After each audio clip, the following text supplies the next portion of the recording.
ভারতরত্ন প্রাক্তন প্রধানমন্ত্রী প্রয়াত রাজীব গান্ধীর ৩৫তম প্রয়াণ দিবস যথাযোগ্য মর্যাদার সঙ্গে পালন করল প্রদেশ কংগ্রেস। প্রদেশ কংগ্রেসের উদ্যোগে বুধবার সকালে এই উপলক্ষে এক অনুষ্ঠান হয়। প্রথমে কংগ্রেস ভবনে জাতীয় পতাকা সহ দলীয় পতাকা এবং অন্যান্য শাখা সংগঠনগুলোর পতাকা উত্তোলন করা হয়। পরে রাজীব গান্ধীর মর্মর মূর্তিতে পুষ্পার্ঘ্য অর্পণ করেন দলীয় নেতৃত্ব। কংগ্রেস ভবন থেকে দলীয় নেতাকর্মীরা চলে যান গান্ধীঘাট শহীদ বেদিতে।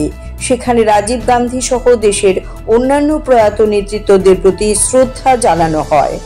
গান্ধীঘাট এলাকায় সেবা দলের পক্ষ থেকে বৃক্ষরোপণ করা হয়। এদিনের এই কর্মসূচিতে উপস্থিত ছিলেন ত্রিপুরা প্রদেশ কংগ্রেস সভাপতি আশিস কুমার সাহা, প্রদেশ মহিলা কংগ্রেস সভানেত্রী সর্বাণী ঘোষ চক্রবর্তী, যুব কংগ্রেস সভাপতি নীলকমল সাহা সহ অন্যান্যরা। প্রদেশ সভাপতি বলেন, রাজীব গান্ধী যুবকদের নিয়ে শক্তিশালী এবং আত্মনির্ভর ভারত গড়ার স্বপ্ন দেখতেন। চেয়েছিলেন একবিংশ শতাব্দীর মধ্যে ভারতকে বিশ্বের মধ্যে তথ্য প্রযুক্তিতে এক অন্য মাত্রায় নিয়ে যেতে। দেশকে তিনি সেই দিশাতেই পরিচালনা করেছিলেন। এই বিশেষ দিনটিতে কংগ্রেসের বিভিন্ন শাখা সংগঠনগুলিও বিভিন্ন কর্মসূচি পালন করে বলে জানান আশিস বাবু। যুব কংগ্রেস প্রতিটি জেলায় করে রক্তদান শিবির। উল্লেখ্য, ১৯৯১ সালের ২১শে মে আততায়ীর হাতে মাত্র ৪৬ বছরে প্রয়াত হন রাজীব গান্ধী।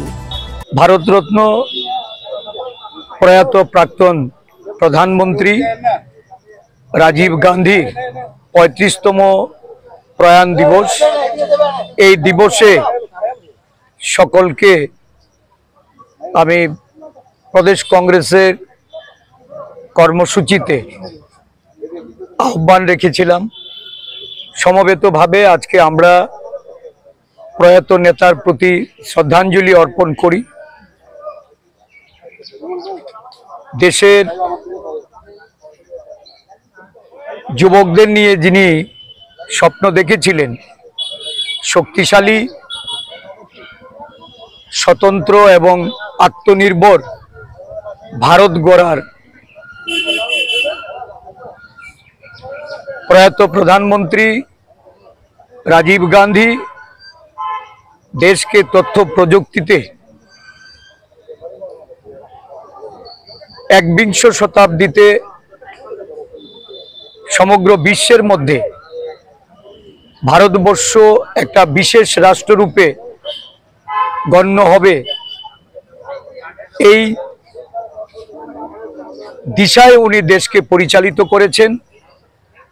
আজকে ওনার এই প্রযুক্তিগত যে দিশা ভারতবর্ষকে দেখিয়েছিলেন, ভারত আজকে বিশ্বের একটা অন্যতম রাষ্ট্ররূপে যেমন পরিগণিত হয়েছে, সাথে সাথে ভারতবাসী এখনো রাজীব গান্ধীর এই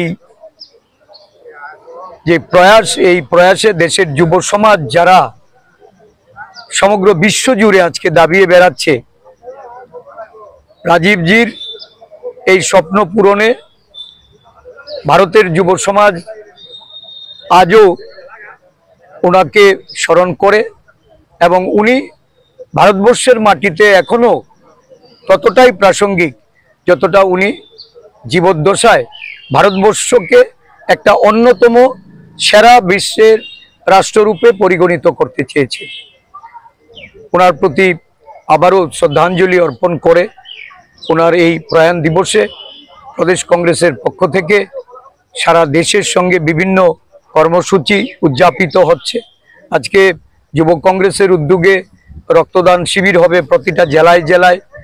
প্রদেশ সেবা দল বৃক্ষরোপণের মধ্য দিয়ে এই কর্মসূচি পালন করছে এবং সন্ধ্যেবেলায় আমরা আমাদের আনঅর্গানাইজড ওয়ার্কার কংগ্রেস সহ কংগ্রেস দলের সমস্ত নেতৃবৃন্দরা একভাবে দেশের মূল যে এখন যেটা সমস্যা, যে সমস্যা নিয়ে দেশের সরকার এবং দেশবাসী প্রতিনিয়ত সংঘর্ষ করে চলেছে, প্রতিবাদ করে চলেছে, সন্ত্রাসবাদের বিরুদ্ধে আমাদের আজকে মশাল মিছিল হবে সন্ধ্যা 6টায় রবীন্দ্র শতবার্ষিকী ভবন থেকে। এই মিছিল থেকে আওয়াজ তুলতে চাই, সন্ত্রাসবাদ নিপাত যাক, উগ্রবাদের বিরুদ্ধে আমাদের প্রতিবাদ প্রতিরোধ আমরা গড়ে তুলব। Siri TV, channel for news and entertainment.